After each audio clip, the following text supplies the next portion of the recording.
Welcome to Silent Fears, the channel where darkness whispers its most chilling secrets. When the world is sleeping and all falls silent, there are stories that refuse to die. Real accounts of ordinary people confronting the extraordinary, of nights where reality blurs and the unknown creeps ever closer. Silent Fears brings you true encounters with the paranormal, unexplained mysteries, haunted highways, cursed places, and eerie experiences that defy logic. Each video is a doorway to the shadows, where the line between coincidence and fate disappears, and every detail is driven by authentic testimony. Here, fear isn't just a feeling, it's a presence that settles in the stillness, waiting for those brave enough to listen. Dim the lights, put on your headphones, and step into the silence where the most unsettling truths come to life. Subscribe to Silent Fears and join a community that embraces the unknown. Let's move to our first story. And this one begins with a medical courier named Jonah, who set out on New Year's Eve for a routine pickup, only to find himself haunted by time loops, cryptic mailboxes, and silent figures that refused to let him leave the rural Kentucky roads. Jonah clocked in just after dusk, wiping frost from the windshield of a well-worn hatchback assigned to him for the night run. The lab technician handed him the clipboard, now dog-eared from years of use, and a pair of coolers packed with specimens that needed urgent delivery. The checklist was the same as always. Scan each cooler's barcode, verify the seal, log the mileage, and avoid detours. Roads would be emptier tonight, with most clinics shuttered. But the instructions were clear. Stick to the mapped route, keep your phone on, and make sure every seal matched its form. He never liked driving on New Year's Eve. Something about the strange emptiness, the quiet that hung heavy over the Kentucky backroads, felt unnatural. Street lights flickered on unfamiliar corners. As Jonah pulled away from the lab, his GPS chirped, then froze momentarily before recalibrating. The odometer jumped forward and settled, but he dismissed it. A minor glitch in an old car. His route began in Laurinburg, a tiny practice just outside Franklin. The nurse had the same last name as the mailbox outside. Blythe, the letters painted in dusk blue and chipped on the edges. She pressed 2 coolers into Jonah's gloved hands and signed the manifest in a hurried, looping scrawl. "Be careful out there," she said, eyes darting nervously to the window as if expecting something to appear in the darkness beyond. Jonah nodded, scanning the first barcode, and made his way back onto the county road. As he drove, he kept noticing the Blythe mailbox at different turns. Once, twice, then again, every time with a new detail. A deeper scratch, a missing flag, a torn strip of tape on the hinge. At first, he thought he'd made a wrong turn. The GPS, now flickering with low battery, insisted he was heading in the right direction. He took a left at a gas station, passing a burnt silo and a broken windmill, landmarks etched on the handwritten note for the night's urgent detour. At the next clinic, the nurse was visibly shaken, her hands trembling as she scribbled directions to Rose Hollow. "The phone might not work there," she whispered, her words barely audible over the hum of a dying heater. Left at the silo, right after the windmill, straight across the old iron bridge. Jonah pocketed the note, hoping for a quick drop and a faster return to the main road. The fog grew denser as Jonah pressed on, the car's headlights struggling to pierce the gloom. The radio, once alive with classic rock, began to lose signal, fading into static and the occasional burst of garbled voices. Each time he checked the road signs, he was greeted by that same Blythe mailbox, now lying crooked, half buried in slush, its painted letters nearly invisible. He slowed to a crawl when he spotted a figure on the roadside. The man wore a long, weathered coat, hands tucked deep into his sleeves, face hidden beneath a brimmed hat. Silently, he stared at Jonah, unmoving and expressionless. Jonah offered a nervous wave. The man didn't react, not even a nod. The car rolled past, crunching gravel and mud beneath the frozen tires. Minutes later, the road played tricks on him. It twisted and looped, then bent back toward the same intersection, the mailbox waiting yet another time. Jonah searched for Rose Hollow on the GPS, but the destination refused to load. Frustrated, he checked the note, now damp with condensation, and tried to follow the described turns by memory. He was greeted by a trio of cones blocking the pavement, a battered road closed sign leaning against a fence, and two silent figures. One in a jacket, the other cloaked in a tattered scarf. Jonah rolled his window down a few inches, heart racing. A gloved hand slid a scrap of paper inside, more directions. The handwriting was erratic, as if written in haste or panic. The map showed ambiguous roads, named but not found anywhere on his phone or atlas.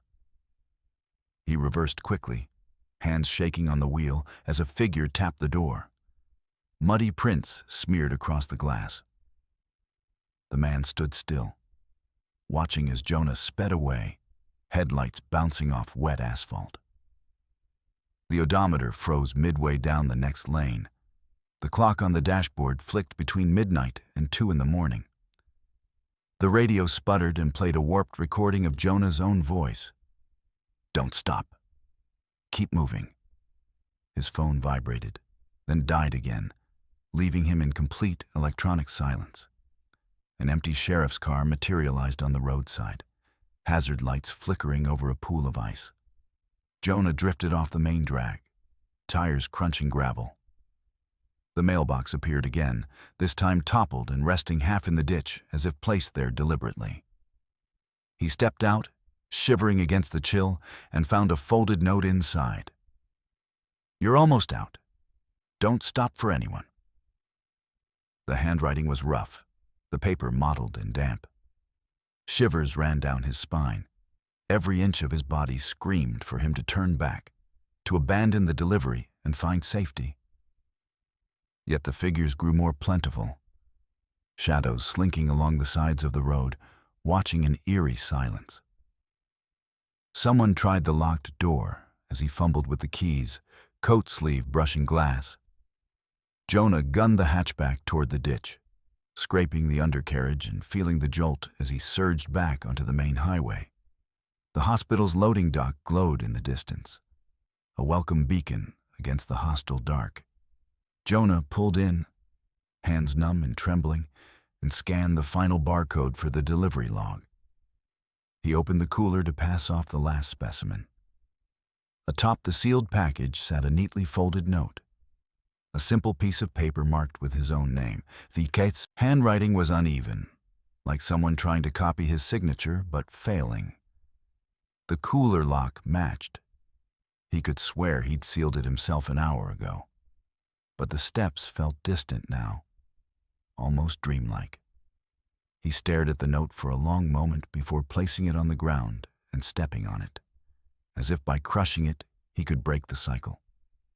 As he signed out and turned for the exit, every muscle in his body felt heavy with exhaustion and fear. Pulling onto the interstate, Jonah watched the clock reset itself, the GPS spring back to life, and his phone buzz with new voicemails. For a moment, he considered listening to them, but the memory of his own voice, played backwards, through static, warning him, haunted his every thought. Officially, he made every delivery on time, every form returned, every cooler accounted for.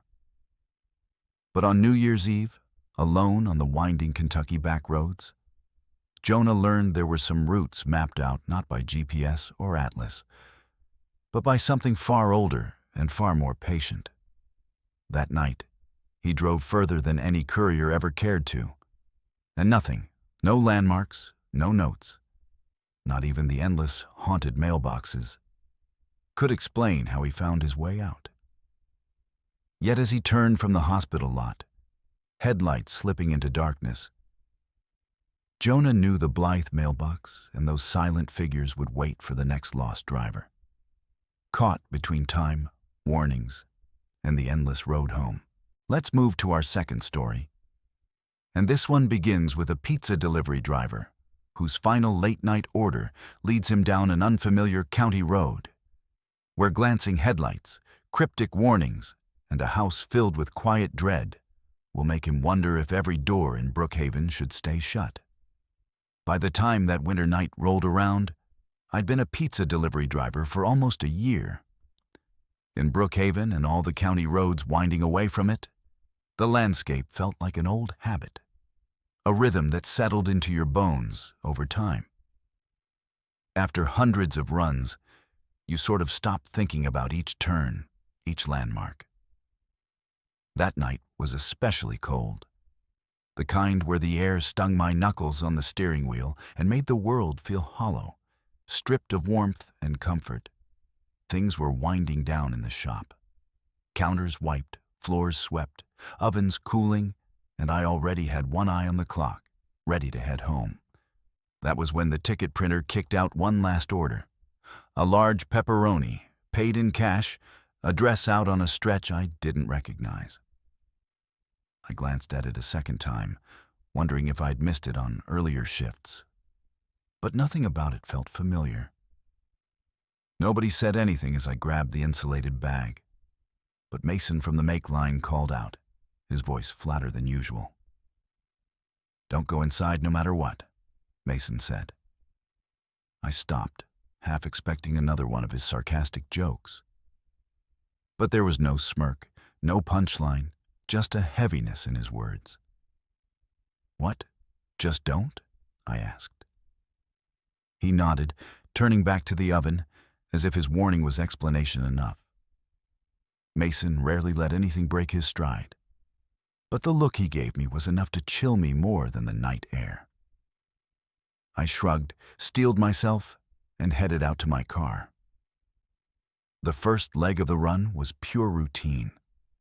Bright stoplights, empty intersections, the last gas station with its flickering sign reminding me I'd left the town boundary behind. But after those familiar streets faded, the county took over, and the road slipped into darkness. Out here, my high beams did little except make the trees look thicker, the shadows deeper. It was the kind of drive where every mile felt a little less certain. About 5 minutes from the address, I spotted headlights in my rearview mirror. At first, I figured it was another late commuter. But the car didn't pass. Instead, those lights drew closer, crowding my rear window until the cabin glowed white. I tapped my brakes, hoping whoever was behind me would get the hint. But they just matched my speed, every move a mirror of my own. I accelerated. The car did too. I slowed to a crawl, and still, the distance stayed the same. At the next lonely four-way, a crossroads lost between nothing and nowhere, the car pulled up beside me. Its window rolled down, and I caught a quick glimpse. Thin face, baseball cap pulled low, mouth moving quickly in a silent stream of words. With both our engines idling in the freezing air, couldn't make out a syllable. Every instinct said, "Stay silent." So I gripped the wheel and stared ahead. The light turned green. I accelerated hard enough to feel the tires slip on frosted pavement. The car kept pace for another 100 feet, then gunned it forward, swerving in front of me, tight enough for my brakes to lock with a jolt. My own car skidded, tires screaming, chills crawling up my arms as the stranger's vehicle slid into the ditch. Dirt and weeds scattered. I saw, just for a heartbeat, the silhouette scrambling inside. I didn't stop. I didn't even look back as I passed. By the time I reached the house, my nerves were cracked. The place looked tired, a faded ranch, peeling white paint, Wraparound porch sagging in spots, porch light burning a weird, glaring yellow. It sliced through the dark stronger than any bulb should, its circle of light a strange barrier against the night. As I walked up the short gravel drive, the crunch under my boots echoed too loudly. No answer at the door when I knocked, not the first or second time. I rang the bell and shifted the bag from one hand to the other, eyes darting. That's when I noticed something off about the porch light. It wasn't hardwired. Instead, an orange extension cord snaked from the fixture down and disappeared through a narrow gap in the door. It looked like someone wanted more light than the night allowed, but didn't want to fix anything inside. I stepped back, peered through the window by the door. The hallway was pitch black. For a fraction of a second, I thought I saw movement near the back, a shadow rippling, maybe a person. But as soon as I tried to focus, it vanished. Not sure what else to do, I called the number on the ticket. It rang and went to voicemail, each beep sounding like another layer of tension piling up. Nothing stirred inside. I stood under the buzzing yellow light, Mason's warning replaying in my mind, thinking about how quickly just another order could spin into something truly weird. Finally, I set the bag down, knocked once more, fast and loud, and turned back to my car. The drive back felt twice as long, each turn chosen carefully as if I were trying to lose someone, even though I hadn't seen another car since the house. Every radio station was static or distant country ballads. Sometimes I thought I saw headlights flicker in my mirrors, but every time I checked, the world behind me was still black and empty. Stepping back into the bright shop, I felt half exposed, like I'd crossed some invisible border between two worlds. Mason looked up from the counter, the fluorescent lights sharpening the tired lines on his face. "They answer?" he asked. "Number?" "And I think someone was in there," I replied, and told him everything. The car that stalked me, the weird porch light, the shadow by the window. He listened quietly, jaw tight. Mason wasn't easily spooked, but the corners of his eyes tightened. Finally, he said, "When that order came in, the guy's voice was strange, slow and deliberate, almost robotic. When I asked for the address, there was a long pause. So long I thought he'd hung up. I don't know, maybe the guy in the car and the guy at the house were the same. Or maybe there was never anyone in that house at all. That hit me harder than I expected." Mason didn't joke around for the rest of the night, and right there at the counter, he called the sheriff's office. The dispatcher said they'd send someone out, but nobody ever followed up, at least not with us. I clocked out and drove home, heart thumping constantly. That night, I lay in bed replaying each moment. The warning, the headlights trailing me, the car in the ditch, the eerie, buzzing light at a house where nobody ever answered. Sleep came in short bursts, restless and haunted by the same questions. Who was in the car, and why did he want to get my attention? What was moving in that deserted hallway? And what was the purpose of that unnatural yellow porch light? Days passed, but the sense of unease never faded. In the following week, other drivers started swapping stories about strange calls, creepy orders, weird addresses that didn't show up on any map, and houses where the porch light glowed at odd hours. Someone swore they'd seen the same orange extension cord in a stretch outside Millwood Creek, feeding a porch light that seemed to blink Morse code in the night. Another said they knocked, waited, and heard footsteps, soft, circling just beyond the door, before the porch light snapped off, plunging everything into darkness. Mason stopped making jokes about after-hours runs. I started watching for familiar license plates every time I left the shop late. Most nights were routine, but even small oddities sent chills crawling up my neck. Nothing about that night made sense, and I was left with an uncertain dread every time I drove out past the edge of town. The world felt different now. Each run tinged with a layer of paranoia, each house another possible endpoint to a story I hoped would never repeat itself. I remembered the face in the car, thinking about how some warnings are simple but forever stick with you, like not to go inside no matter what, even when routine tries to drag you along. I kept Mason's words tucked in the back of my mind, a shield against whatever waited out there in the cold. Late orders kept coming, tickets printing with addresses out on dim country lanes, and every time I pulled my car toward those shadows, I found myself searching for anything out of place.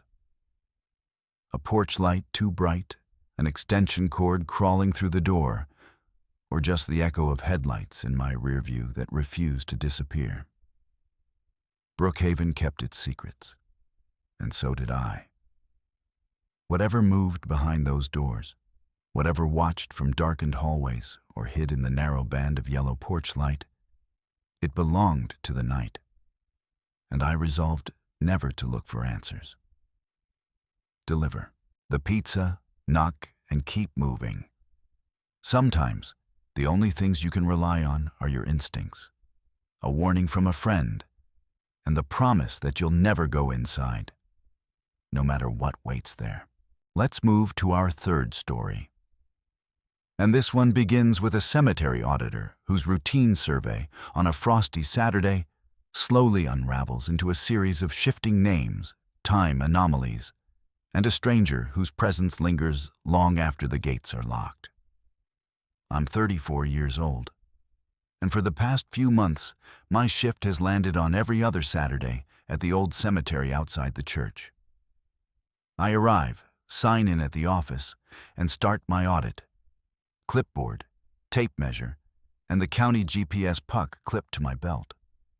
Deacon Harold hands me a laminated map with neat rows marked A through M, each square stamped with family names that echo everywhere locally. My job seems simple. Walk every row, check the headstones, compare to the diagram, snap photos if things don't line up, and send the coordinates to the county office before evening. Rows A through C are textbook. Markers line up within an inch of the plan. I tick off boxes, snap row plate photos, and fall into a working rhythm. The gravel lane splits the property, winding between cedar trees and dividing the upper and lower terraces. The map flags a tin shed at the central bend, and I check the shed, right where it belongs.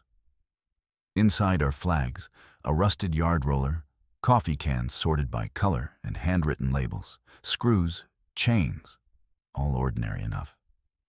Row E is longer than the diagram says. The map lists 13 plots. I count 15 markers before the curve. Double stones occasionally skew the count, so I measure the gaps. Every plot matches the expected width.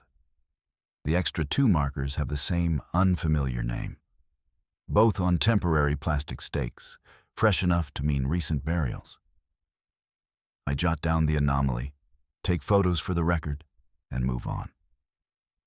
I set my clipboard on a granite stone near row F to free my hands and work the GPS.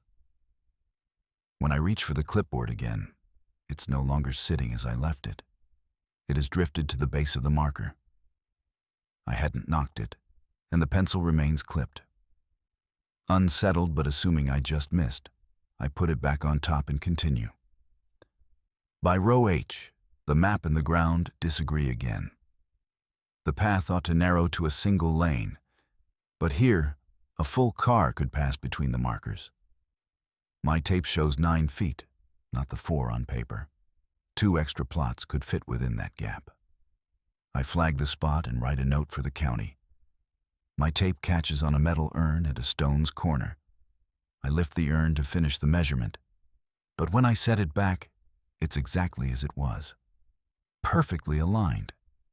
No shift, no memory of moving it. The shed door, which had a hasp but no lock, is slightly ajar.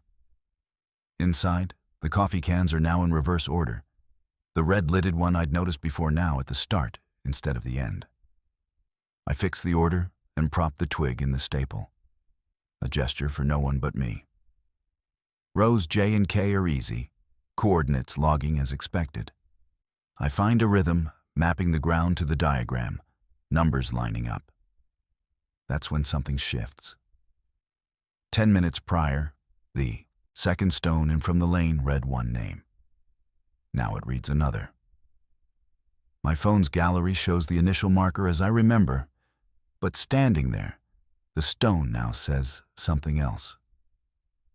I walk a few plots north and back again, boots tracing a clean set of treads in the fine dust. Earlier photos still show the old name. New ones with the lane sign in frame show a new name. A charcoal sedan idles beside the church. The driver steps out, glances around, and lifts a hand when I acknowledge him. He wears a work shirt without a patch, sits on the brick ledge staring past the grounds. He barely seems to see me. I return to the audit. At noon, lunch on the tailgate. I enter GPS points on my tablet. Every timestamp lines up except for one, marked hours ahead. That spot matches where the name on the stone changed. I tap refresh. The time sticks, ignoring every attempt to update. Harold returns in his pickup and reviews my notes. He squints at the circles I've made. Says the path between H and I hasn't moved since his father's days mowing it. He promises to return before 3 to lock up. He left a binder inside. He asks me to leave the shed as I found it. I agree. Back at the sedan, the trunk now stands open. No one is nearby. Inside are a bag of seed, a single cinder block, and a clean spare tire. I call out, offering help. No answer. I close the trunk gently, noting a fresh glove mark where I didn't touch, my own sleeve still clean. Passing row L, I spot a plastic wreath leaning against a stone, the family name matching one found earlier in row D. I carry the wreath to the marked stone in row D, propping it gently before moving on. 5 minutes later, the wreath is back in L. No duplicate, no sign of movement. I log both placements anyway. The back fence dips at the creek but holds tight. The gate slides and chains as usual. When I come back from the corner stake, the gate now stands braced wide, chain hung as the church sets for Sunday. I write down the change, wary of memory shifts. Now the sedan's trunk sits closed, driver vanished. The quarter panel shows a smart glove print at the angle my arm would make, but I hadn't leaned there. Inside the shed, the coffee cans are reversed again. The red lid frustrates me. I shuffle them into correct order, speaking aloud, just to prove reality is intact. Near the day's end, I head to a reserved lot in the far corner. The marker is a temporary stake, card in a sleeve, surname different. Date predating me by a decade. I photograph the card for the record. As I climb, I review the photo. The file now shows my own first name on the marker. I rush back, read the physical card. It's unchanged. I shoot again, with lane sign and church roof in frame. Each gallery image now displays my first name on the card, while the physical stone says otherwise. Disturbed, I pull the stake, fold the card, and carry it up the slope to the church office to replace the template. But the next time I check, the card sits in the sleeve where I originally found it, and my hands are empty. I fetch the stake again and place it by the culvert. When I go to photograph the empty ground for the record, the stake appears upright again in every new image, while reality insists otherwise. As I wrap up, the sedan's engine starts. The car backs onto the road and leaves, driver invisible behind the glass. Flags I'd placed earlier on row H are missing or moved or returned without explanation. A man appears from the edge of the grounds, walking fast, holding a clipboard I never saw. He asks, "County?" and nods when I confirm. He inquires about a missing dog. I mention the trunk, and he thanks me, repeating the sequence of opening and shutting the trunk. He walks off toward row L, clipboard tucked under his arm, then vanishes behind the rise. Minutes later, I retrace his line. No sign, just a blank clipboard near the third marker. At the top is a typed note. Verify. I set it on a stone, call out once for courtesy. The sedan door opens and closes, engine idles, car reverses onto the highway bend, and leaves me alone. I close the gate, adjust the chain the way the church likes. At the shed, the coffee lid sits outside on asphalt. I reset the cans one more time, speaking out loud, hoping that if anything is listening, it will let peace settle over the stones. Harold returns briefly, retrieving his binder from the church. He calls me by my first name, and I nod. We don't mention the reserve marker or the strange stakes photo, and he heads off before sunset. The last coordinate logs out of order again, time-stamped hours ahead of the tablet's clock. I leave missing flags by the corner so the next auditor can use them. The map slides into the drop slot as always, and my truck door closes with the familiar echo of a day's work done. I wait until the cemetery entrance is swallowed by the bend in the highway and realize that, today, the stones mapped me as much as I mapped them. Some names shift, some markers resist. But somewhere between the rose and the dusk, reality has a way of moving on its own. And sometimes, it's best to just keep walking, never waiting too long in one place. Let's move to our fourth story. And this one begins with a barn cleaner whose routine tobacco barn job takes a sinister turn when objects shift, time bends, and something unseen starts leaving its mark from the shadows of the loft. I arrive just after sunrise, the truck door slamming in the cool West Virginia air. The property manager handed me a brass key and a photocopied map with a penciled square near the curve in the gravel road outside Pine Hollow. The job sounded simple enough. Clear out the old tobacco barn, sort the junk, take a few photos, and lock up when done. I signed the pickup sheet, checked the time, and tossed contractor bags, a broom, a pry bar, and my cousin Tyler's battered gloves in the cab before heading out. The chain across the gate hung loose between two crooked posts. I parked off to the side and paced the ground from bumper to barn doors, 30 heel-to-toe steps. Just to be careful, I jotted 30 in the margin of the work order, wanting to keep track if anything felt off later.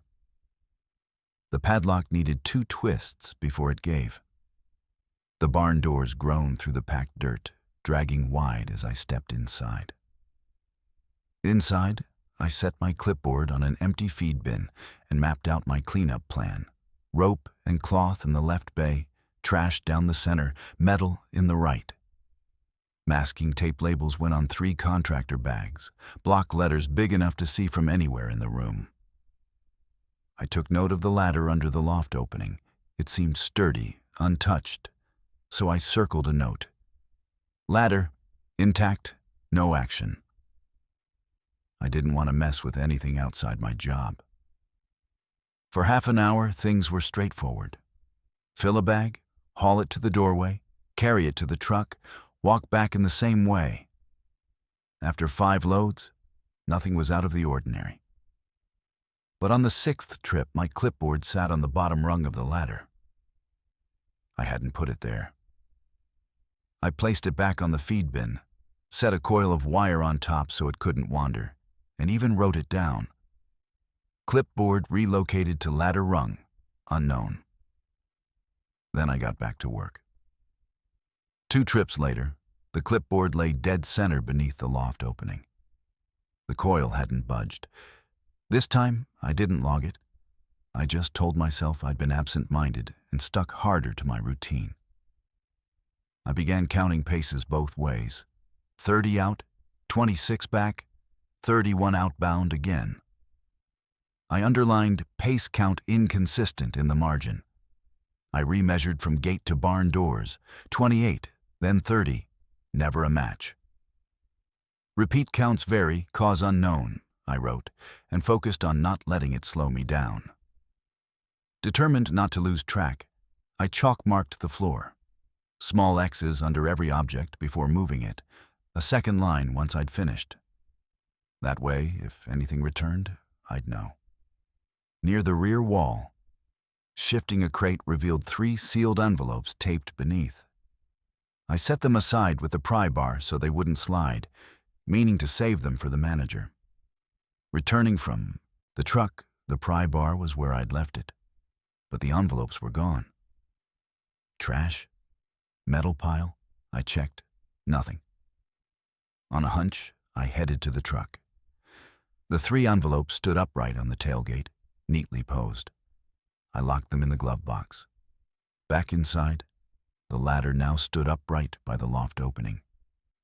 There weren't scuffs or drag marks, so I wrote, "Ladder upright, likely bumped," though I hadn't felt a thing.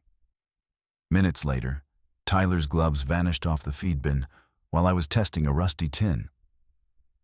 I found them neatly folded on the 5th rung of the ladder, fingers pointed toward the aisle. Irritated, I put them on and noted, "Gloves, rung 5. Wanting proof, I measured the loft opening. First, 48 inches exactly. Next, 46.5 by 49. Again, back to 48. I pressed my tape into the wood, counted 10 ladder rungs. Top rail matched the loft opening. When I climbed to the 3rd rung for a better angle, 2 hands rose over the top rail from the loft. Palms down, fingers curled tight, a thin scar crossing one thumb. They just stayed there, unmoving, till I lowered my tape. Then they slid away. I stepped back, unwilling to turn my back, and marked 2 hands on rail, several seconds. After calling the property manager and confirming there was only 1 key and being told clearly, "You don't need to go in the loft. Clear what you can reach and leave the rest," I stuck to a tighter routine.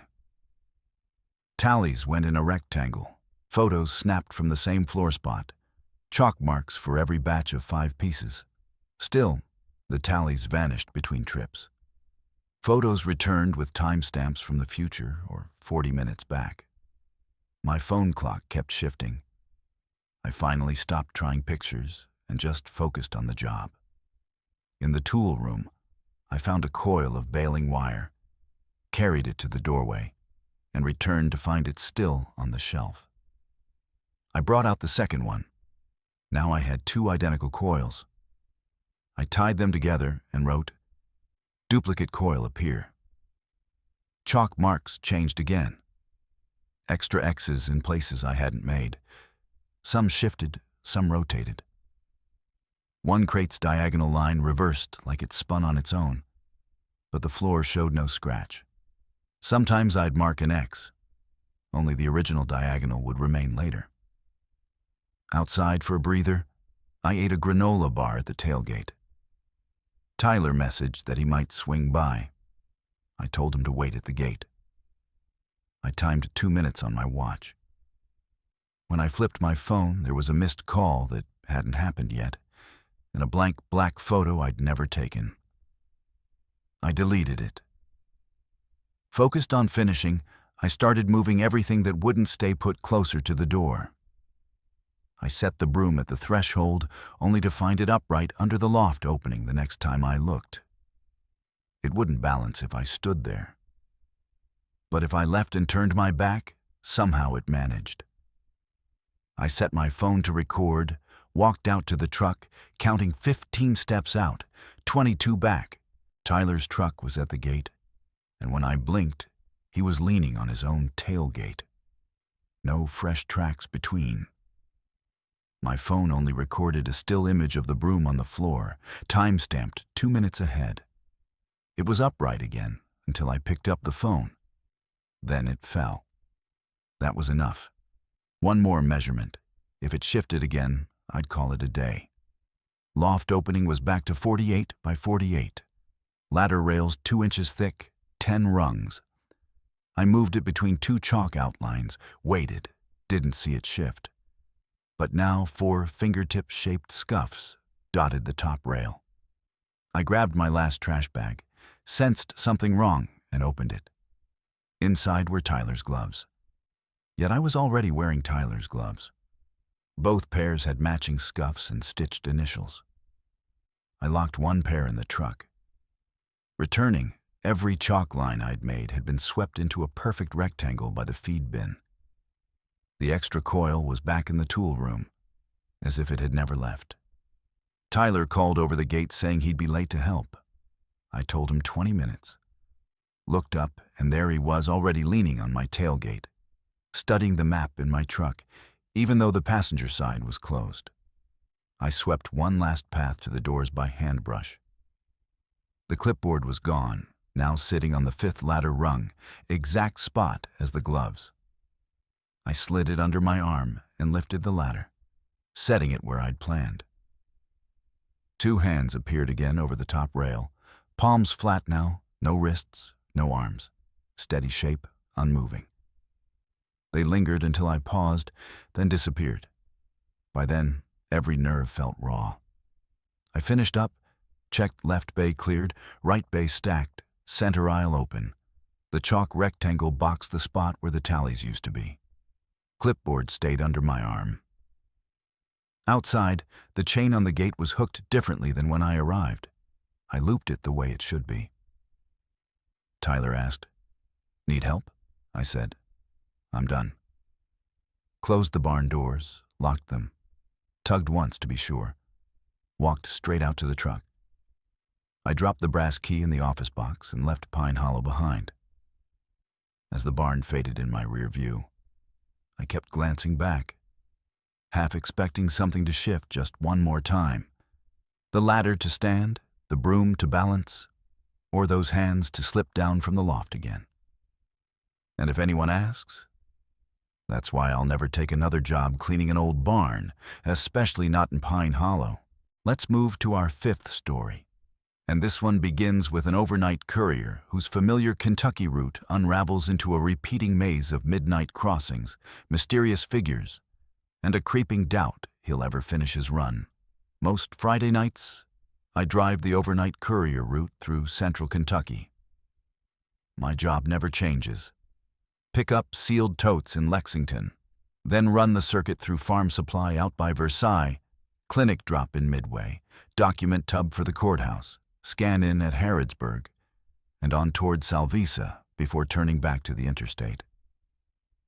These towns stitched together in my memory like hours on a clock.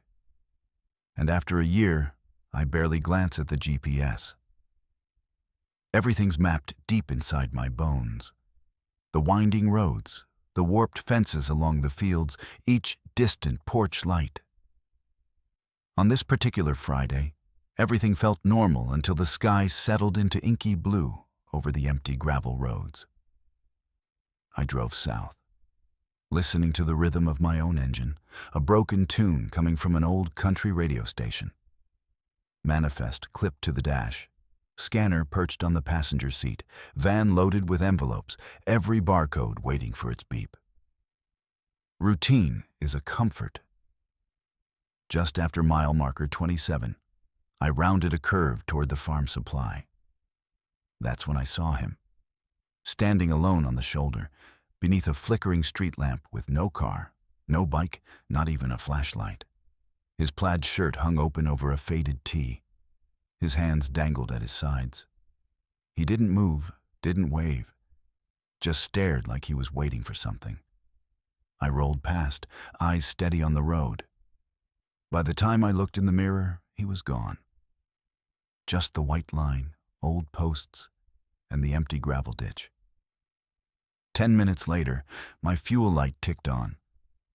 Normally, I'd shrug it off, figuring Salvisa's only all-night station would be enough. But a thin unease pressed at me. At the next stop, I dropped off a tub of manifest forms at the clinic. Scanned, beeped, logged the time, chucked the empty container in the back, and started out again. On the next straightaway, there he was again. Same plaid shirt, same loose stance, same wide-eyed stare. This stretch of road wound between patchy fields, and as my headlights passed, he tipped his chin almost like a slow nod. Behind glass, I could see his mouth moving, lips forming words I couldn't hear. I sped up, telling myself maybe I'd mistaken him for a wandering farmhand. At the crossroads outside a tiny run of houses, he waited a third time, now on the far edge of the intersection, facing me dead on. My brakes bit hard. I felt the seatbelt catch across my chest. How could anyone walk here from the last stop in so little time? I kept the window up, eyes on the rear view. Nothing. The intersection felt strange, shadows spilling off the signs, the sharp, cold sucking sound out of the night. Even here, I finished my courthouse drop. Slot, scan, manifest ticked up. Clock read 12:43 a.m. But there he was again, at the same crossroads as before. No possible way. For the first time, I decided not to press forward. Instead, I cut right at the intersection, telling myself I could jump the loop toward the old grain elevators near Pineville and shake whatever trick my mind was playing on me. GPS spun 2 redirections, and then just gave up, my arrow drifting across blank beige, no roads, no turns. Fields lined both sides, long fences marked out by repeating posts. Out the van's right, I saw him again, not running, not even hurrying, just pacing the van, step for step inside the fence line, never looking at me, arms swinging. After half a mile, my fuel gauge dropped a bar. No hill, no heavy cargo, no reason. I watched him in my mirrors till the next curve, and he faded back into the darkness. That's when I decided on my rule. If I saw him again, I wouldn't stop for anything. It's easy to follow rules when you set them yourself. But as I pulled into the church parking lot at the edge of Salvisa to count off my payload, I saw something new. 3 perfect knuckle prints across the driver's window, pressed in mid-height, spaced as if someone had reached in. Not wet, not dirty, but visible in the pale lot light. I wiped them with a sleeve. They didn't budge. Looking around, I saw only empty lot, empty road, my tracks crunching faintly. Out loud, I said, "I'm not opening that," as if the words could ward off whatever was following. Back out on the road, my GPS rerouted, again leading me back toward the same crossroads I'd been through an hour ago. The same mailbox, dented, old blue paint. The same man, head just barely tilted, lips moving in the dark. I held my course, pointed straight at Salvisa's lone-lit station, muscles locked. The route felt like it was looping in on itself, the fence posts copy-pasted, the sky never lightening or shifting. At the pump, I got the usual click, 12 gallons, and let myself feel relief. I locked the van and headed inside. On the way back, a trail of wet shoe prints led from the rear door across the cement, disappearing into dark between the pumps. My boots didn't match. The stride compact but sure. A visitor who'd left no sign of arrival. The clerk inside gave me a sidelong glance. "Running the county loop this late?" he asked. "Yeah," I answered, voice stiff. "Ever see things repeat out here?" "Every week, man. Leaseways, that's what folks tell me." He slid my receipt across. The timestamp read 1:22 a.m. Dash clock and phone said 12:58. I pointed that out, and he shrugged, tapping their security monitor. On the screen, beside my van's rear door, was a figure in a plaid shirt, hands at his sides, head dipped. I turned. Parking lot, empty. Back at the monitor, nothing. "Glitch. Happens all the time," the clerk said, sliding the change across the counter. Door gets stuck sometimes too. Loaded up again, I set out on the last loop toward the final clinic. The GPS refused to find Zeller roads. The highway signs flashed past their numbers.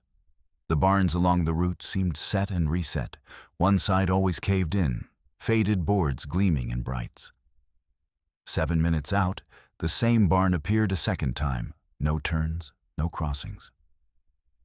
I started marking X's inside my wrist with a pen every pass.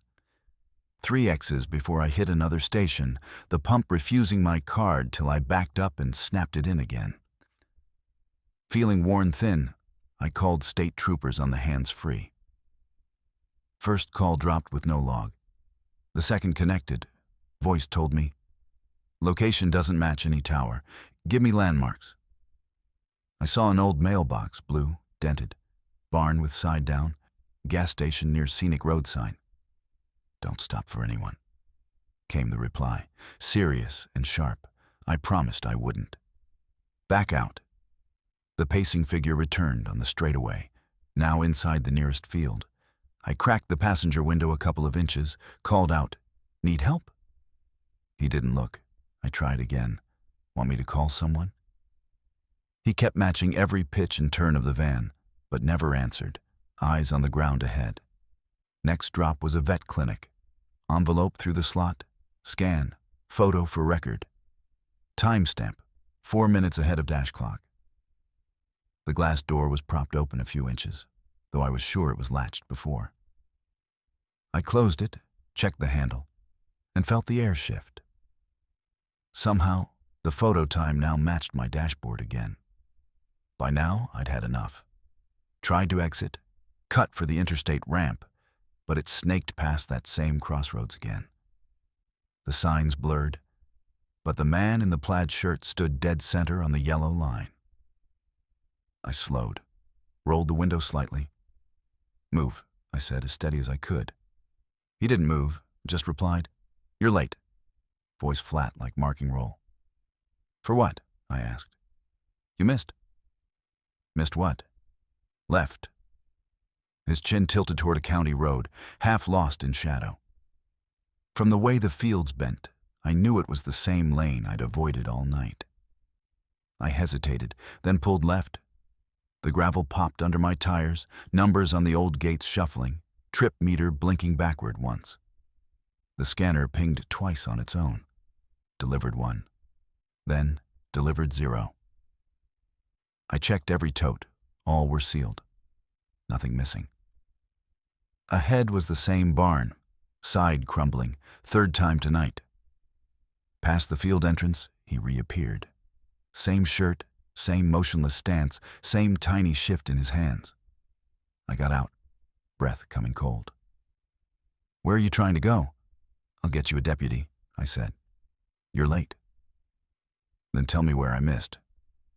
"Left. You already did." Each word hung in the air. I got back in, pointed toward the brightest part of the horizon, aiming for the interstate. Refused to check my mirrors for field movement.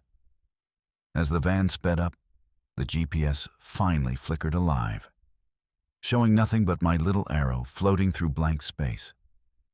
Once I hit the ramp, streetlights bit back the darkness, and I put the van into a steady 60, heading for the distribution center. The dashboard read 2:13 a.m., but every stop's timestamp was scrambled, sometimes ahead, sometimes behind. When I checked my wrist, 3 inked X's still marked every barn I'd seen. I wondered how many loops I'd run, and whether, on the next Friday, the man in the plaid shirt would still count me from the edge of an endless Kentucky night. On nights ever since, I watch every mile marker, every crossroads, every field fence. I avoid stopping unless I have to, never open the van door when the prints appear. And if the scanner logs one delivery more or less than my manifest, I know I'll get asked, "You're late?" And I never look back down the left lane, even when the GPS flickers and the blue mailbox blurs in my mirror. Let's move to our 6th story. And this one begins with a gas station worker whose quiet Friday night in a Kentucky rental house turns into a lockdown siege when a stranger returns. Windows shift, and the rules of safety are tested one step at a time. My shift at the gas station started the way it always does. Routine, down to muscle memory. I counted the tills, locked the lottery cabinet, signed off the cash drop, finished checkout with the same tired scanner chirping at every bill. Friday nights are supposed to be uneventful. 2-lane road back home, drive past the cane fields, and out toward the rental a mile outside Bowling Green. On most nights, I'd toss my backpack on the kitchen floor, microwave a plastic tray of pasta, crack an energy drink, and jump online to game with friends. I had been at this rental 4 months, and most of my routine was still forming. But one constant stood. When gaming started, the outside world faded. Tonight, that separation meant comfort. Squad chat was lively. We ran checkpoint after checkpoint in a battle royale, voices overlapping, dinner cooling by the side of my keyboard as I played with one hand and forked bites of limp pasta with the other. I wasn't really tracking time, just passing hours with my old crew, bragging about stupid plays and revives. The world outside felt distant. After a couple of matches, a knock cut through the headset, loud enough for the echo to reach even my mic. I told my team to hang on, dropped the headset, and went to the window in the living room. I saw a man on the porch, standing close to the glass, without leaning in. Streetlight flashed off his jacket. Through the pane, he spoke. Jake? Or maybe Jack. I couldn't be sure. The name caught me off guard, but I shook my head. Not me, I mouthed. He squinted, silent, then walked slowly away, crossing gravel, passing the old fence, dissolving into the shadows where the yard met the drainage ditch. I pulled the blind. Back at my desk, I told my friends. They fell quiet. Then one said, "Bro, lock everything." I admitted I hadn't built that habit yet, not here, not in this side of town. But their nervous voices pushed me to move. I started narrating into the mic. Deadbolt locked, chain across, checked the sliding bar on the glass door, confirmed garage lock. Kitchen windows stuck halfway down, so I shoved them hard until the latches clicked. Guest room's left latch wouldn't sit flush, so I wedged a ruler in the track, cheap but effective fix. Garage door's interior latch bar went down. I called out each move in real time, like a DIY home security tutorial. They said, "Good," and cued the next round. We kept playing as the night thickened. I drained my energy drink, grabbed another from the fridge, barely noticing how my hands shook. I told myself, one more victory, then bed. Then another knock. This one heavier, deliberate, reverberating through wood and glass, the kind that belongs to a demand, not a request. My mic muted, I tiptoed back toward the front hallway, careful not to let shoes squeak. I peered through the peephole. The same man, his face half lit by porch glare, stood motionless. Every few seconds, he glanced sharply to his right, scanning the house's shadowed edge. His hand stayed close to his jacket, no attempt at the bell, just knocking, fixed. When the knock paused, he looked away, then back again, eyes scanning the rim of the yard. I didn't want to confront him, so I backed into the hall and called 911 on speaker, my voice low. The dispatcher sounded wide awake, fast, asked for my address, nearest cross street, mile marker. I spilled out details. Man at the window, asked for someone else, now back and acting like he expected the house to open itself. She asked whether everything was locked. Yes. She told me to stay away from the doors and windows, keep her updated as things changed. Another knock. I moved to the edge of the kitchen doorway, where I could watch both the kitchen and front hall. The man knocked again, this time paused, then pressed his right palm to the glass, holding it so long the condensation formed, tracing a loose oval with his finger, marking a point. He then stepped back but stayed within my sight, eyes flicking downward again and again. I described everything, voice steady but fading. Her voice kept me focused, asking simple questions, clear, no panic. Then, at the very edge of sound, footsteps ran along the gravel beside the house. Someone moved at my kitchen window, the one with the ruler jammed. I kept silent, heard the window nudge, a dull push that made the wood flex. Not loud, but clear enough to know someone was working on the latch. The dispatcher asked, "Are they in sight?" "Not yet," I whispered. "But it was close," she repeated. "Stay away. Don't make noise. Patrol is inbound from Veterans Outer Loop." I retreated deeper into the living room, scanning for things to brace doors. My mind skipped over heavy things. The table was too bulky, but a chair worked. I wedged the chair under the kitchen door's knob, jammed it tight, and narrated every move. "Chair's bracing the kitchen door," I said to her, voice shaking. I put the phone down, grabbed a screwdriver from the drawer, no weapon, just a tool to jam a hinge if things got desperate. Outside, the knock stopped. I strained my ears, heard the kitchen window shift again, sash twitching awkwardly. The ruler kept it from lifting, but the lock was flickering with every push.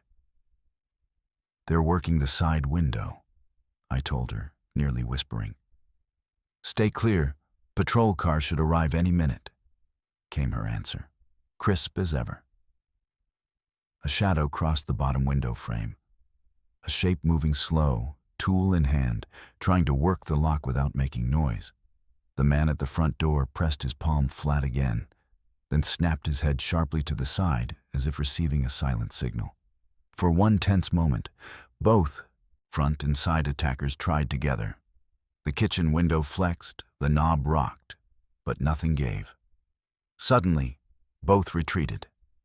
The dispatcher gave an ETA. Blue lights flashed up the drive, flooding the yard with sharp silhouettes. The two figures bolted across the yard, cut into the drainage ditch beyond the fence, and vanished before the cruiser stopped. An officer shouted my name and address. "Through the door," I called. A check, and, after confirmation, I let him in. Police swept through every room and window, checking marks and tracks. Gouges showed on the kitchen sash, rake marks along the threshold. The ruler stayed jammed. The chain on the door was lower than I'd set it. Maybe I'd bumped it, maybe not. I said so. They logged everything. I explained. Man asked for Jake or Jack. Came back, acted like he was waiting for a signal, pressed the glass, shadow at the window, pried the sash. Timeline matched their patrol logs. No suspects reported in the area. They gave advice. Install cameras, use dowels and window tracks. Check that screws and window strike plates run deep. I said I'd do all of it. They waited while I measured the window frames, swapped screws for longer ones, pushed dowels into place, and secured every latch. They took photos, filed an incident report, and said most people forget about this stuff until it's too late. I did another sweep after they left. Checked all locks, jammed the chair bar harder under the knob, wedged the ruler deeper, blocked the slider in the guest room window with a thick wooden spoon. I set my phone to record a time-lapse on the front door, pushed cabinets against weak spots, lined up pots on the inside ledge just for extra sound in case of another attempt. Back online, I told my friends. They asked, "You staying on?" I said no, logged off, shut the laptop and waited with eyes on the window. Nothing else that night. Dawn broke slow, pale, and quiet. Early that morning, I drove to the hardware store for dowels, a new bolt lock, a wide-angle peephole. Came home, drilled everything in under 30 minutes, kept receipts taped inside the cabinet door. A week later, police called for an update. No suspects, no new reports. I recounted the timeline. No packages missing, no strange visitors at work, landlord and brother only ones with keys, and both well out of town the entire week. I added extra security steps. Blind closed before headset, phone charged and close. Every energy drink replaced with water, just in case nerves got the better of me. Routine changed. Locks first, games later. Months passed without repeat. But every time I closed up at the station and walked the cold driveway to my rental, the steps mattered more. On paper, the incident ended when the cruiser rolled up and the officers swept through every room. In real life, it never quite did. The habit stuck. Knock, verify, lock, call, report, block, wait, open for the uniform, fix the hardware, sleep easy, repeat. Now, every go at Friday close feels just a shade longer, every window gets checked twice, every door triple locked, and gaming only begins after every step has been taken. I stopped posting about it. I don't watch the windows for shadows, but I don't discount them either. Because sometimes, security means keeping to the steps, night after night. That's how it ended last time, and if it ever happens again, that's how I'll do it. Everything else, the shadow, the knocks, the pried window, it's just part of the routine now. Let's move to our 7th story. And this one begins with a medical courier named Aaron, whose seemingly routine route through the Kentucky night transforms into a tangled loop if mile markers start repeating, forms bear his signature before arrival, and reality tilts further with every clinic stop. The keys were already dangling on the dispatch hook when Aaron stepped into the office, breath fogging around him, jacket zipped against October's bite. The job was standard. Run the overnight medical courier route, a loop between Moorhead and Hazard, hitting small clinics, remote drop boxes, and eventually winding up in Lexington before the sunrise batch. It wasn't glamorous and rarely unpredictable. Scan the label, weigh the bin, log the timestamp, drive to the next spot, keep the manifest handy, lock up, move on. Tonight, the schedule mapped out perfectly. 9 stops were spaced out, interspersed with winding highway miles that Aaron knew so well he could drift through them half asleep. The first stretch was textbook. Unlock at Rowan Clinic, sign the log, scan the box, weigh it, and double-check the seal. At Farmers Medical, the cabinet fought with the key but finally relented. Inside sat the vacuum pack the nurse, Anna, had chatted about over the day's call sheet.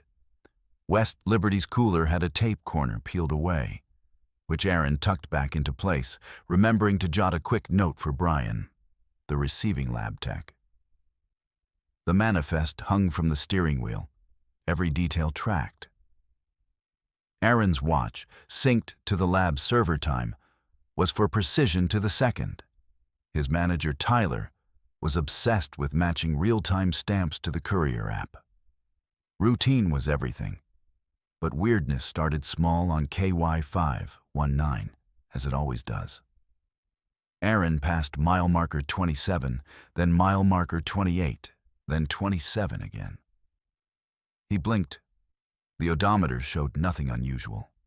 Maybe fatigue. The route notes matched. He was going the right way. He rolled his eyes and chalked it up to another long Thursday. 10 minutes later, a roadside produce stand flashed past. Fresh peaches, painted in looping script. Aaron recognized it instantly and checked the calendar. Peach season was long over, and the owner, Steve, had mentioned repainting for pumpkins 3 weeks ago. He guessed someone had dug out an old panel, but the nagging feeling lingered. Near Salarsville, the GPS beeped and flashed a shortcut. 6 minutes faster if he took a narrow lane veering off the main road. Aaron was a by-the-book driver, but curiosity won. He turned onto the county lane, passing old mailboxes, potholes, and a squat white church with a faded blue yard sign reading, "Sunday service 10 a.m." He didn't remember ever seeing it. GPS rerouted as he merged onto KY7. But his time had increased by 2 minutes instead of dropping by 6. Annoyed, he noted the discrepancy in his log for dispatch. Magapan Clinic lay tucked behind a school. The cinder block building was lonely after midnight. Just a single light above the vestibule. Aaron punched in the code, popped the cabinet, scanned the sealed bag, then reached for the ledger. As he flipped it open, his hand froze. The sign-in page showed his name already written in his familiar handwriting, logged at the precise time his phone displayed. Same round A, same slope on the N. Yet he was the only courier scheduled tonight. His hands tightened on the bag, checking for a second entry. Nothing, just one. Aaron called dispatch. Morgan, tonight's operator, answered with a chuckle. "What's up?"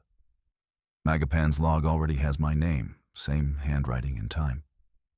But I haven't signed anything yet." "Double entry?" "No, it's my writing, but only one stop." "Take a photo, bring the bag. I'll add a note for records." "Done." Ledger mix-ups, sure, but this felt off. Aaron took the picture, logged the bag, locked the cabinet, scribbled a quick note. Double entry, own hand. Back on the winding S-curve toward Jackson, Aaron glanced at the GPS, which now alternated between 3 miles to the next junction and 6. Without a turn between, he passed the volunteer firehouse 3 separate times. Each approach showed the ETA bouncing, though the odometer kept ticking straight. He chalked it up to rural GPS signals, but gripped the wheel tighter. At Breath County Health, the next stop, 2 mailers waited, but the Register app created an extra phantom stop in the tracking. Aaron's scanner beeped, then dispatch called him. He hadn't dialed.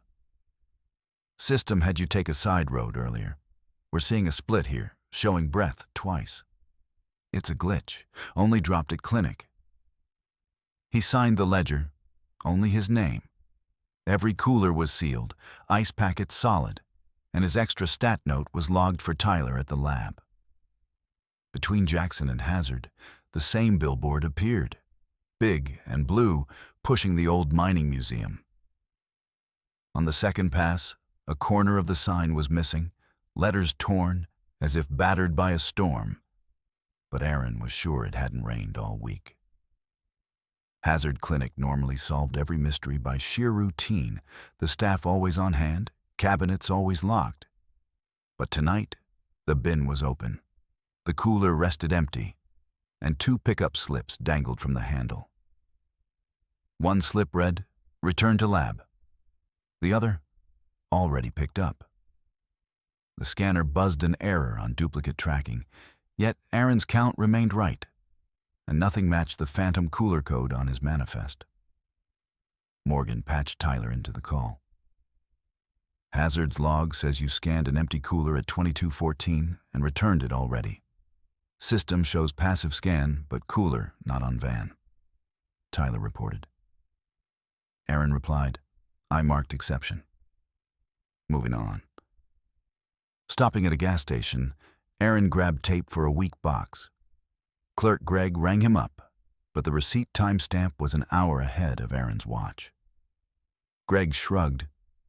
Systems on satellite time. Aaron's app and phone matched, so he dismissed it as another glitch. Leaving Hazard, GPS rerouted him toward Jackson for 3 miles, then told him to turn south. Frustrated, Aaron stuck to his printed route notes, but his mind spun back to Majgapan and the phantom cooler. At an old drive-in theater, the road split. Aaron took his usual right fork, only to land at an unfamiliar dead end. Tried the left fork ended up at the same T-junction from another side. On the third try, he reset the GPS, and it dropped him back at the drive-in. The old marquee flashed, "Midnight Movie Special, The Searchers," a title the theater hadn't shown in years. Aaron didn't stop. He checked the GPS, which now showed his van floating between two counties, nowhere near a marked route. He called dispatch. "System says you're stationary near Hazard," Morgan said. "I'm moving. I passed the drive-in and firehouse twice." "All right. If you need a police car, let me know. Tyler, anything on your end?" Tyler replied, "You're marked as carrying 2 medical stats. Temps normal. Skip county drop, head straight to Lexington." Aaron agreed, determined now not to deviate. A mile later, he drove by that same one-room church from the earlier shortcut. Only its yard sign now advertised last month's service hour. He took a photo, sent it to Morgan. No answer. At a county lot for a restroom break, he saw through the tilted office blinds a clipboard that looked like his manifest, filled out with stop times and signature, his own handwriting, down to the loop on the R. The sense of looping reality pressed in. Drive-in, church, mile marker 27, Hazard, back again. Drop to lab. Finally, Aaron reached the Lexington lab, dropped coolers, signed the intake sheet, and explained the extra stat and cooler exception. Ellie, the tech, frowned, checking her logs. "System says you handed in that cooler over an hour ago." "But I didn't." Ellie printed a reconciliation sheet. Aaron signed. She stapled a copy to his manifest. That's when he saw it. Under his own scribbled stop time, a line saying, "Delivered to lab. 032. Handwriting and timestamp matching exactly. He checked the clock. 032 a.m. Perfectly in sync. Slipping the manifest under the steering wheel clip, Aaron locked up and shut the bay behind him, feeling the night wind press in as he walked back to his car in the empty lot. He wasn't sure he'd ever left the loop at all. He sat sorting the fragments of route, knowing if he ever saw his own name signed before he arrived, or drove past a sign painted for a month that was long gone, he'd know exactly what it means to run a shift that never quite ends. On the drive home, Aaron passed the peach stand one last time. Today's date was painted bright at the bottom, as if someone had known he'd come through again. He ignored the GPS, let the mile markers fall one after the other. 28, 29, 30. The route was clean. The next time strange signatures, repeating signs, or looped mile markers crop up on his run, Aaron knows he'll be ready. But nobody ever really prepares for a night when even your own name tries to outrun you. Let's move to our 8th story. And this one begins with a cabin watcher named Josh, whose week-long stay in the Ozark Highlands grows ever more disturbing as routines break, time slips, and what waits beyond the tree line refuses to be ignored. Josh had never been alone in a place quite like the cabin off Low Gap Road, deep in the Ozark Highlands. The last time he'd seen this kind of rural isolation, he was a child visiting a great-uncle miles from anywhere.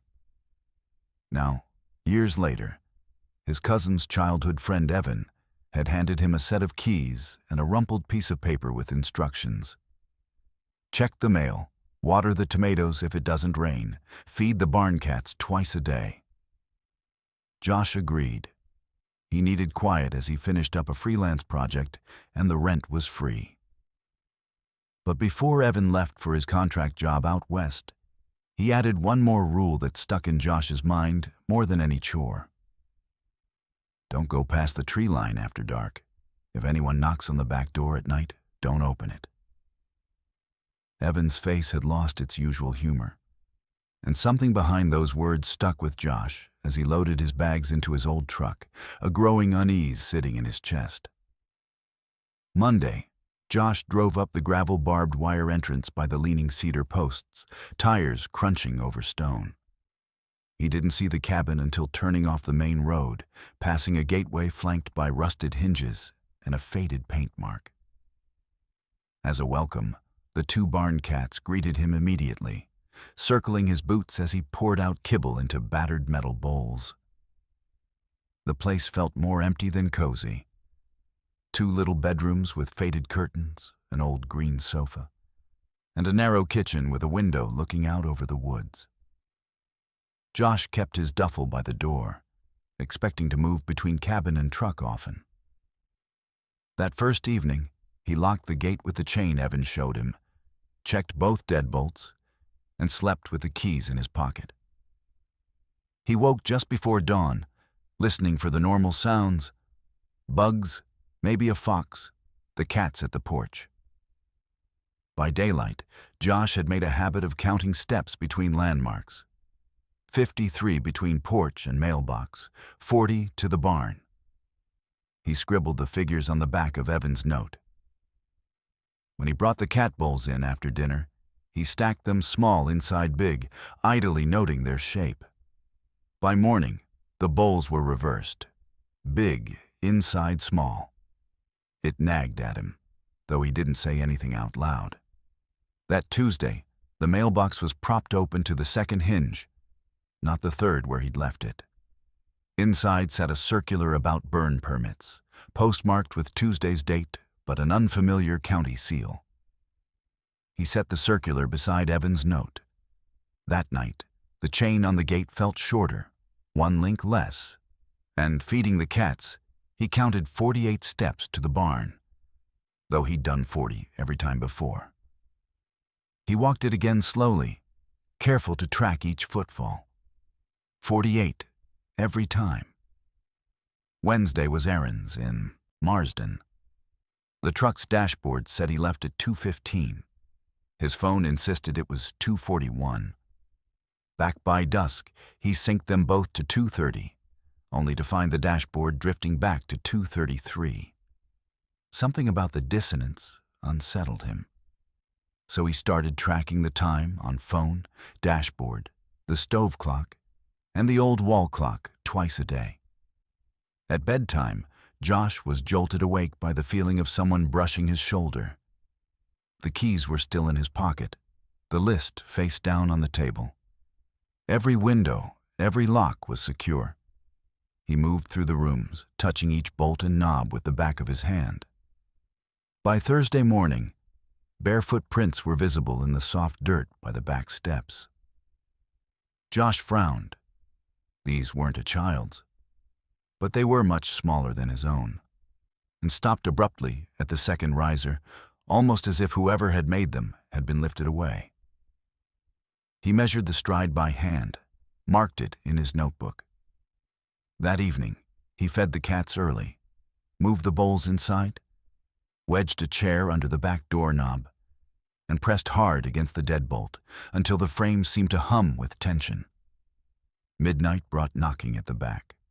Slow, deliberate, 6 long pauses between each tap. Josh sat silent in the hallway, heart pounding, counting each sound. When it ended, he waited another 10 minutes, bracing against the back of the sofa before finally checking the locks. The chair and chain were still set exactly as he'd arranged them. Friday blurred into morning, dirt prints almost erased by dew, except a faint crescent where a heel had slid and been reset. Taking trash to the road, he tied the bag neatly, careful with the knot, and tossed it into the bin by the gate. Returning after breakfast, the exact bag was neatly placed on the back stoop, the knot as he'd tied it. He opened it, nothing missing, nothing added. That night, knocking came to the front door instead. Slow, perfectly spaced.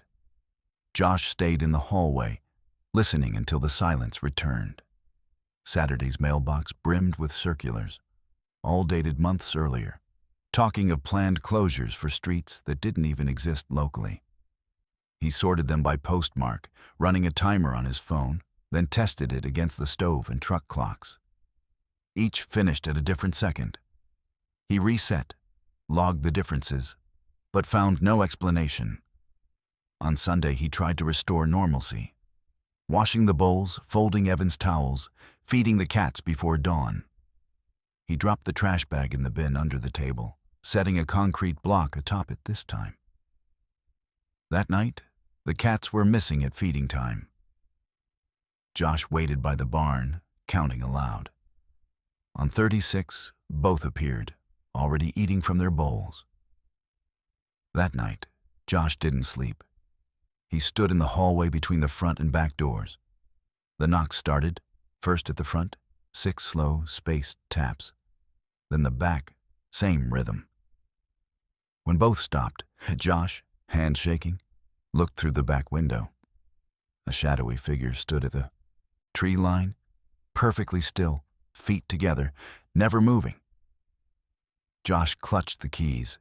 He checked all locks, the chair at the back, and then saw the trash bag under the table, the concrete block still atop. Monday. Josh loaded the trash bag into the truck, drove to Marsden, pitched it into the hardware dumpster, and drove home. Back in the cabin, it rested again under the table, block atop, as if it had never left. That night, Josh decided it was his last. He packed, slid a spare key and battery pack in his jeans, and zipped the main keychain to his belt. The cats got an early dinner. Every door and window was locked, the chair wedged under the back doorknob. At sunset, Josh took one last walk to the gate, looped the chain, padlock set just as Evan said. Outside, darkness pressed in thick. As he climbed the porch stairs, he spotted a fresh, wet, barefoot print, smaller than his foot, imprinted in the dry wood. Josh stepped over it, went inside, and waited. The knocking began within minutes. Front door first, 6, then the back, alternating. Josh gripped his bag, knees pressed against the sofa back, listening as the space between knocks grew heavy enough that each pause felt endless. When silence returned, Josh peeked out. This time, 2 figures stood at the tree line, side by side, unmoving. He stared until they faded into the black. The back doorknob turned a fraction, chain lifted gently, then settled. No pounding, just a test, like a code for what held the house shut. Josh understood then that staying meant joining whatever was watching. He slung his duffel, opened the front door, and didn't look back as he stepped out into the cold, closing the door behind him. He walked the gravel drive, eyes locked ahead, past the open gate, into the truck, and drove for the highway. He didn't check the mirrors until the cabin was far behind and the road stretched clear and empty ahead. Now, whenever someone offers keys to a country place filled with rules for the night, Josh remembers. Some warnings aren't meant to be solved. They're meant to keep you moving, and to remind you that sometimes it's better to never find out who's really knocking at your door. This was today's story. If you enjoyed it, don't forget to subscribe, like, and share. On Silent Fears, we bring you real and haunting tales that linger in the dark.